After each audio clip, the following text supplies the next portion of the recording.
Hello, welcome to Sound and Fury Book Reviews. As usual, I am Tina. Today I'm doing my November wrap-up and my Reindeer Readathon TBR, which is my TBR for December.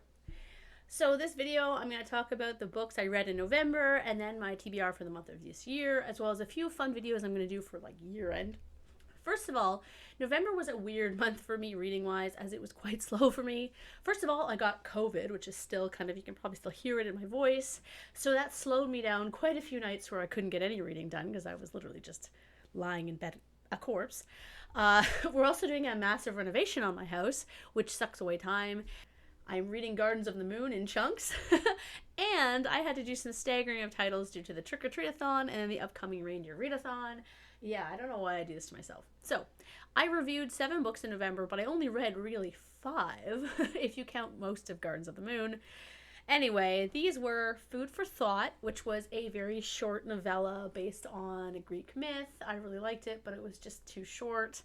Godworld by Philip Jin. This is a part 3 to a new adult sci-fi series that was really fun and had like a really great ending. I thought the third book I think was my favorite of the 3. The Lessons Never Learned by Rob Hayes. This is part 2 of the Along the Razor's Edge, War Eternal, I think. Yeah, that's the name of the series, and it's about this young woman who escapes a prison pit, and she has magic. It's just a very sword and sorcery kind of book, but with the, added addition of demon possession, which I really, really like. There was On the Isle of Antioch, which I am not going to review.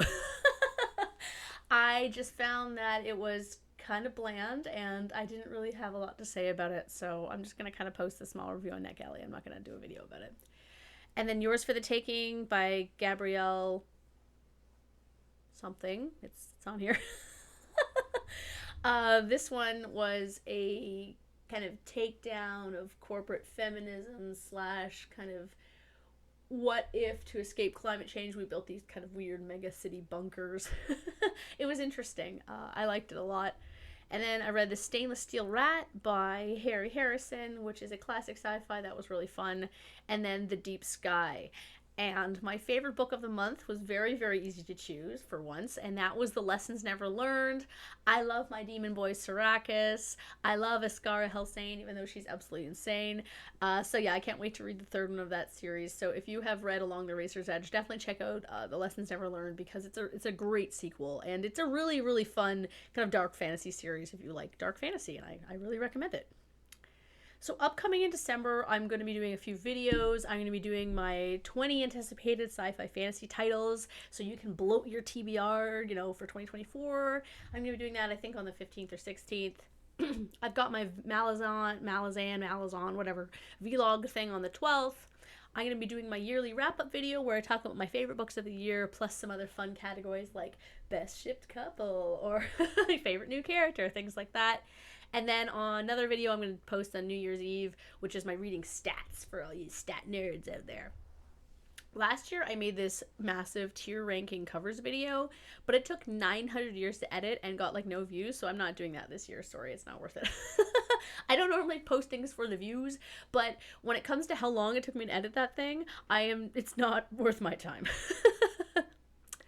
And so for December, I'm doing the Reindeer Readathon. This is a really fun readathon that you can find more about by watching Eric at Break Even Books video below. It's a lot more chill than the Trick or Treat-a-thon with less prompts and less stress. The prompts are all named after Santa's reindeer, and believe me, this is the only Christmas-themed thing I even think about before December 1st. Actually, no, I lied. I do like a Christmas card for like to mail out to the families, because you have to do that pretty much November 1st or you won't make it in time. But anyway, I'm definitely a Grinch, I'd be happy setting up our tree and stuff on December 15th. And if I lived alone and had no family, I wouldn't even decorate. So yeah, anyway, for the readathon though, I'll be wrapping up some stuff from this year and doing a couple of NetGalley arcs early. I won't be reviewing those until early January because I've got my chart going and I'm trying to not over inundate myself because chances are I'm going to get another cold. And I also have a wedding to go to this month. So I'm going to go through the books that I'm going to read. So I'm not going to go through what the prompts mean, but I'll just mention what the prompts are. So for the Dasher prompt, which is where I had to look at a word grid, And then the word was star, because I deliberately looked for the word star and wouldn't let myself see anything but it, because I wanted to put To Spy a Star for this one. I read Stellar Instinct, which is the first book to this one, back in the summer. The author, or I purchased it for $1, but the author reached out and said, would you read the second one? I'll send you an arc. And I'm like, 100% I will. So yeah, I'm going to be reading that when it gets to me. I'm going to be reading For the Dancer prompt, which is a 5-word title, and that is, where is it? Oh. The Light That Never Was, which looks wild. This one is, I think I mentioned this one in some kind of a book haul, but it's about anti-alien pogroms and riots and things like that about aliens. And yeah, so I'm really curious about this one. For the Prancer prompt, I'm going to be reading one set in a place I've never been, which is 381, which is this kind of weird book about this woman who has this archive of 21st century primitive internet. So this is set in like the 2300s. She finds this story posted in the summer of 2024, and then she's trying to figure out the kind of the mystery behind this.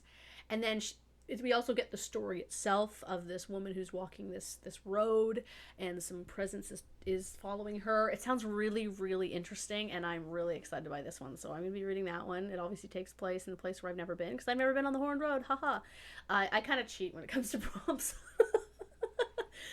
The next one is Vixen. You know, this is a book that I've been putting off, and that is Womb City. I've been putting it off because it doesn't come out until next year, but I applied for it on NetGalley, I think, oh god, I don't know, back in like the summer. It's a genre-blending African futurist novel horror that blends The Handmaid's Tale with Get Out. And so it's kind of cyberpunky. It's body-hopping ghost story about motherhood, memory, and a woman's right to her own body. So totally right up my alley. I am very, very excited about this one.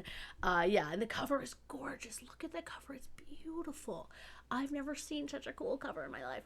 Oh yeah, so Womb City also gets me the ebook extra prompt called Christmas Lights for reading an ebook. The next one is Comet. So this is where you take your star sign, mine is Cancer, and use the first letter of that star sign to find a book title. So I'm going to be reading Contagion, which is apparently an alien human romance. because I want to get the not typical genre prompt, which is called Christmas Tree. So that's supposed to read a book that you don't normally read. As you know, I do sometimes, but rarely. I would consider one book a year out of 80 rarely reads romance. So I was like, well, what if I find an alien human romance that doesn't have all the tropes I don't like? And I found one, I think. So I'm very curious about this. It looks very cute. It's about this alien who's like a germaphobe, and he's trapped in this forest with this woman, and I'm like, okay, I'm down for it. It's also like 150 pages, so that'll be fun. I'll review that at the end of the year. It's kind of like a fun little end of the year review. The next one is Cupid, and this is reading a multi-POV book. So this is for, I'm going to get the Christmas Star bonus prompt by reading a book that's over 500 pages, and that is Dark Theory, which I have to read for the SPSFC anyway, so I was like, well, there we go. Get a bonus prompt in there for that. Because that book is 800 pages. Next is Donner, which is a book that has animals on the cover. Now, I think these little snakies here count as animals. Correct me if I'm wrong. For the Bone Shard Emperor. This is also going to get me the audiobook prompt, which is called Christmas Carols. Now, if you guys disagree that those are animals, then I will try to find something else. But I'm like, they're snakes. Snakes are animals, aren't they? Or are they dragons? I don't know. Dragons are animals too. They didn't say they have to be real live animals. The next one is Blitzen. This is a number generator. I got my daughter to roll the dice, and luckily she landed on 2, which is great because I'm going to be reading a book that I mentioned I was going to read this month and didn't get to, and that was Love and Rain, which is a Canadian book about Quebec during the FLQ movement, which is a kind of a... I have to explain it. It's like a rebellion thing. Anyway, it's a Canadian thing. Yeah, I'm really interested in this. And then the last one is Rudolph, which is reading a book that came out before I was born, which is very easy for me because obviously it's going to be a classic sci-fi. I'm also getting one that's in the long time TBR prompt, which is a Christmas elf one. So I'm going to be reading one that I've had on my... I don't know yet. I've got a whole bunch of classic sci-fi here, as you know, so I'm going to pick one that's been in the stack for a while, and I'm going to read that. Because that suits the prompt no matter what, because most of these are before I was born, which I'm going to tell you was in the mid-'80s. So that is what I'm going to be reading for the Reindeer Readathon, what I'm going to be reading for the rest of the year.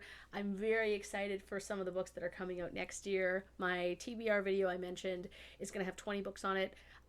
15 of these books have already been approved for on NetGalley, and so I'm very excited for that. So yeah, look forward to that video, and let me know if you're doing the Reindeer Readathon, and if you aren't, you should. It's really fun. So thanks.